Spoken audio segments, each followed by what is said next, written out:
Hello, my name is Ben Sheen. I'm a member of Stratfor's editorial team, and I'm joined today via Skype by Senior Europe Analyst Adriano Bosoni. Hello, Ben. And today we'll be talking a little bit about the latest developments in Catalonia's bid for independence. So, Adriano, today we saw a public statement by the regional president, Artur Mas, talking about the November 9th referendum for independence that was due to be held for Catalonia. However, his statement, it wasn't quite what people are expecting. What exactly did he say, Adriano? What we saw today was the Catalan government doing the most it could do in the current circumstances. Catalan President Artur Mas had promised that he would hold a referendum on independence, but at the same time he promised that he would not do anything illegal.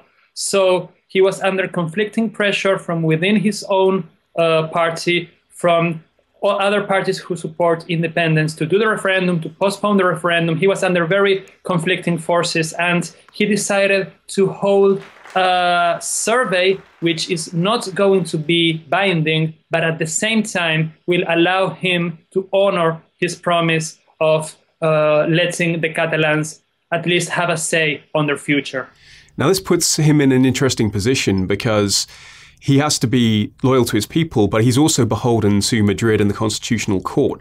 What does this mean for Mas and the regional government itself, and indeed the independence movement? Well, I see this heading to early elections because the current situation is not sustainable in the long run. The Catalan government understands that there could not be a referendum under the current circumstances, with the government in Madrid taking it to the Constitutional Court and the Constitutional Court declaring it illegal. So what the Catalan government is trying to do is to get at least some degree of popular legitimacy by holding a consultation that will, and this is what the Catalans hope, that will show that there is massive support for independence, and then use that as a platform to call for early elections with a clear and concrete independence item on the campaign. But that said, independence would still be illegal from Madrid's point of view. So this issue will not go away. This issue is far from over and will keep shaping Spanish politics for years to come. Now, clearly Spain has made its position clear here. In the aftermath of this decision, do you think we're likely to see protests or any violence on the streets itself? And indeed, what response are we likely to see from the regional government in Catalan?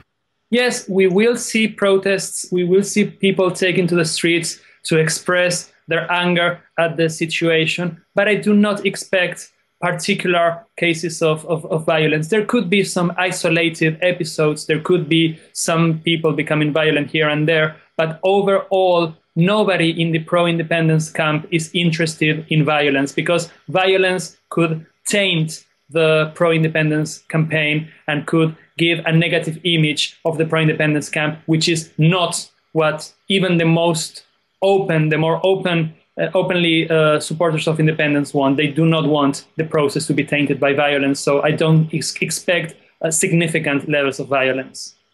And for Artur Mas himself, do you think that he can actually hold on to power in the wake of this decision? It's going to be extremely difficult for him to hold on to power.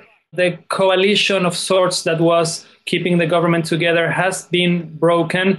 Mas's Convergencia and Unión party was depending on external support in the parliament from the Republican left. The Republican left will probably withdraw its support for Mas's party. And as I said before, I think this is heading to early elections. It may not happen next week or next month, but at some point, Catalonia will have to move on from this political deadlock through elections, which, as I said, will only be the next step in a very long process. So certainly it doesn't sound like Catalonia will achieve its independence anytime soon. Now, this is clearly an issue that we've been tracking for years here at Stratfor, and unfortunately that's all we've got time to talk about today. But I encourage you to take a look at our analysis, which is currently on site, where we look into some of the deeper issues surrounding not only the Catalan independence movement, but Spain itself and its geographical constraints. That's on site now. Thank you very much for joining us.